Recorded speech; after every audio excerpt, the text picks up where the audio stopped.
नमस्कार दोस्तों, मेरा नाम डॉक्टर शुभम महाजन है। मैं फिजियोथेरेपिस्ट हूँ और आज हम बात करने जा रहे हैं फ्रोजन शोल्डर के बारे में। फ्रोजन शोल्डर यानी कंधे का दर्द, यानी कंधे का जाम हो जाना। तो हम डिस्कस करेंगे कि फ्रोजन शोल्डर क्यों होता है, उसमें क्या-क्या सिम्पटम्स आते हैं, क्या-क्या तकलीफ़ें मरीज को आती हैं और उसके लिए क्या जाँचें करवानी पड़ती है जिससे हम डायग्नोज़ कर सकें कि ये फ्रोजन शोल्डर है और अंत में उसका उपचार कैसे होता है। तो सबसे पहले हम बात करेंगे कि फ्रोजन शोल्डर क्या होता है। देखिए, फ्रोजन शोल्डर का मतलब होता है कंधे का जाम हो जाना, कंधे के मूवमेंट्स का लॉक हो जाना। इसमें कॉमनली कंप्लेन मरीज ये करता है कि उसको शोल्डर के मूवमेंट्स करने में परेशानी आती है। जब भी मरीज कुछ भी कार्य करने जाता है जो कि कंधे से होता है, उसमें उसे तकलीफ होती है। उसका कंधा जो पूर्ण रूप से ऊपर उठना चाहिए वो पूरा नहीं उठ पाता।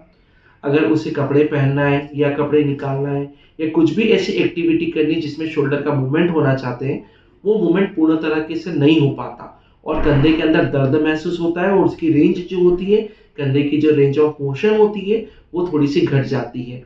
तो इसे हम फ्रोजन शोल्डर कहते हैं। ये फ्रोजन शोल्डर क्यों होता है? देखिए, फ्रोजन शोल्डर होने का कोई भी स्पेसिफिक कारण नहीं है। हाँ, लेकिन हमने अभी-अभी देखा है कि जिन लोगों को डायबिटीज़ होने लगती है या डायबिटीज़ के 1 या 2 साल गुज़र जाते हैं, उन लोगों को कंधा जाम होने की शिकायत या फ्रोजन शोल्डर होने की शिकायत बहुत कॉमन हो गई है।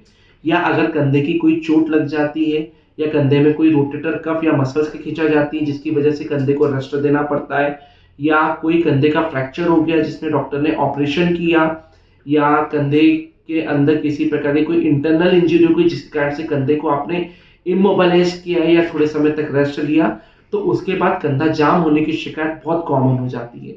तो कंप्लेंट्स मोस्टली यही होगी कि रेंज कम हो जाएगी, दर्द होने लगेगा और उसको उसके दैनिक कार्य के अंदर गतिविधियां करने के अंदर तकलीफ आएगी। तो कैसे डायग्नोसिस होता है? देखिए, डायग्नोसिस बहुत कॉमन है, बहुत नॉर्मल सा डायग्नोसिस होता है। अगर पेशेंट ये कंप्लेन करता है कि उसको पेन में तक पेन हो रहा है, उसको मूवमेंट्स में तकलीफ हो रही है, तो मोस्टली ये डायग्नोस हो जाता है कि ये फ्रोजन शोल्डर होता है। इसकी प्रॉपर स्पेसिफिकेशन के लिए हम एक पेशेंट का एक्स-रे भी करवा सकते हैं और एग्ज़ैक्ट अगर हमें रेडियोलॉजिकली जाँच करनी है, तो हमें पता करना है, तो हम इसके लिए एमआरआई जो होती है, वो स्पेसिफिक इसकी जाँच होती है। लेकिन इसे आप क्लिनिकली भी पेशेंट की कंप्लेंट देकर आप जाँच कर सकते हैं और पेशेंट खुद ही आपको ये बता देगा कि उसको तकलीफ हो रही है, इसके मूवमेंट्स पूरे नहीं हो पा रहे और उसको कंधे में पेन होता है। तो इसका ट्रीटमेंट कैसे होता है? देखिए, सबसे पहले इसका ट्रीटमेंट जो होता है मेडिकल ट्रीटमेंट होता है। मेडिकल ट्रीटमेंट में जो भी ऑर्थोपेडिक सर्जन्स होते हैं, ऑर्थोपेडिशियंस होते हैं, ये कुछ पेन किलर्स देकर, कुछ कैल्शियम्स देकर और कुछ स्पेसिफिक ड्रग्स देकर कंधे के मूवमेंट्स को खोलने का प्रयास करते हैं। मरीज के पेन, उसकी स्वेलिंग को रिड्यूस करने का प्रयास करते हैं। साथ ही ऑर्थोपेडिक सर्जन्स मरीज को सलाह देते हैं कि इसके अंदर आप घर घर पे जाके कुछ एक्सरसाइजेस कीजिए और अगर आपकी तकलीफ कम नहीं होती है, तो आप फिजियोथेरेपिस्ट को दिखाइए। तो चूँकि मैं पेशे से फिजियोथेरेपिस्ट हूँ, तो आज मैं आपको डिटेल्ड बताने जा रहा हूँ कि फ्रोजन शोल्डर के अंदर फिजियोथेरेपी मैनेजमेंट क्या होता है और किस प्रकार से फिजियोथेरेपिस्ट को ठीक करते हैं।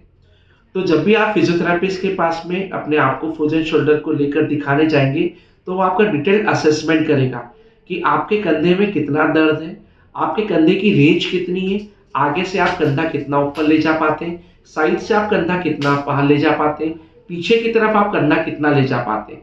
आपके कंधे की रेंज ऑफ मोशन के द्वारा और आपके पेन के असेसमेंट या आपके पेन के लेवल के द्वारा फिजियोथेरेपिस्ट अपने प्रोटोकॉल को डिज़ाइन करते हैं।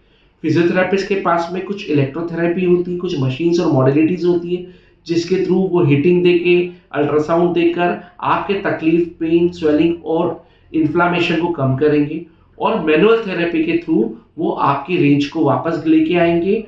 और मैं अब आपको डिटेल बताऊँगा कि फिजियोथेरेपिस्ट के पास में क्या-क्या मैनुअल एक्सरसाइजेज़ होती हैं और क्या-क्या इलेक्ट्रो मॉडलिटीज़ होती है, जिसके थ्रू हम लोग आपको इस तकलीफ से निजात दिलाते हैं। तो सबसे पहले हम चलते हैं हमारे मैकेनिकल इंस्ट्रूमेंट, इसे हम शोल्डर पुली कहते हैं। ये शोल्डर की रेंज को बढ़ाने में काम आता है। इसे रिस्ट रोलर कहते हैं। मेनली ये रिस्ट पे काम करता है लेकिन शोल्डर के मूवमेंट्स को भी इंक्रीज करता है। ये ग्रिपर है जो ग्रिप को बढ़ाता है और ग्रास्पर को इंक्रीज करता है। इसे हम सुपिनेशन प्रोनेशन बार कहते हैं। एल्बो के मूवमेंट्स में काम आता है और शोल्डर के मूवमेंट्स को भी इंक्रीज करता है। ये सबसे इम्पॉर्टेंट शोल्डर व्हील कहते हैं। ये शोल्डर की सारी रेंजेस पे काम करता है। सरकमडक्शन पे रेंज काम करता है। स्पेशल प्रकार का शोल्डर व्हील जिसे हम करवाते हैं। इसे हम बैंड कहते हैं। वेंट का मतलब होता है एक छोटी सी आप स्टिक समझ लीजिए। इस वेंट के थ्रू कंधे के जितने भी मूवमेंट्स होते हैं उसको जो अच्छा वाला शोल्डर होता है उसको ख़राब वाले शोल्डर के साथ में असिस्ट करते हुए उसको अपन अलग अलग दिशाओं में वेंट को ले जाते हैं। उसको आगे की तरफ भी कर सकते हैं, पीछे की तरफ भी हम करवाते हैं और अलग अलग रेंजेस में हम वेंट का काम करते हैं। इसे पेशेंट अपने घर पे भी कर लेता है, हम घर पे भी उसको सिखा देते हैं कि किस तरीके से करना है। ये वेट कप होते हैं, वजन के पट्टे होते हैं। ये आधा किलो का, 1 किलो का, 2 किलो का स्पेशल प्रकार के ये वेट कप्स होते हैं। मरीज की कैपेसिटी के अनुसार हम उसको उतने वजन का वेट कप देते हैं और वेट कप के थ्रू वो अलग अलग दिशाओं में एक्सरसाइजेस करता है ताकि उसके एडिशंस जो टिश्यूज़ हैं वो लूज़ हो। तो ये एक प्रकार के डिफरेंट वेट कप एक्सरसाइजेस है जिसे पेशेंट्स को हम अपने क्लिनिक पे भी करवाते हैं और घर के लिए भी बताते हैं। ये पिलाटे स्टिक्स हैं जो स्ट्रेचिंग के साथ में स्ट्रेंथनिंग का काम भी करती है और लेवल को इंक्रीज करती, रेंज को बढ़ाती है।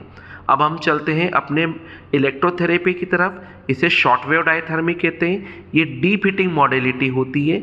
ये वैसो डायलिटेशन करती है, ब्लड के सर्कुलेशन को वहाँ पे बढ़ाती है और वहाँ की स्वेलिंग को रिड्यूस करके, स्पास्म को रिड्यूस करके, जॉइंट की स्टिफनेस को कम करके वहाँ की रेंज ऑफ मोशन को बढ़ाती है। इसे हम TENS ट्रांसक्यूटेनियस नर्व स्टिमुलेशन कहते हैं। इसमें हम छोटे छोटे इलेक्ट्रिकल इम्पल्सेस को शरीर के अंदर इन इलेक्ट्रोड्स के थ्रू डिलीवर करते हैं और मेनली ये नर्वस सिस्टम पे काम करके पेन सिग्नल्स को ब्लॉक कर देता है और दर्द को वहाँ पे ना होने से बचाता है। ये अल्ट्रासाउंड होता है, थेरेपेटिक अल्ट्रासाउंड इसे हम कहते हैं। इसके अंदर हम एक प्रकार का जेल यूज़ करके और कुछ ड्रग्स यूज़ करके हम उस ड्रग्स को पेनिट्रेट करते हैं। ये वहाँ पे जो टेंडरनेस, दर्द बना होता है कंधे के वहाँ पे, उसको ये रिड्यूस करता है, स्टिफनेस और एडिशंस को कम करता है और एक प्रकार का वहाँ पर लूजनिंग करता है और रेंज को ये बढ़ाता है। तो रेंज बढ़ाने के साथ साथ ये पेन को भी रिड्यूस करता है, इन्फ्लामेशन को भी रिड्यूस करता है और थेरेपेटिक अल्ट्रासाउंड के बहुत अच्छे इफेक्ट्स हैं।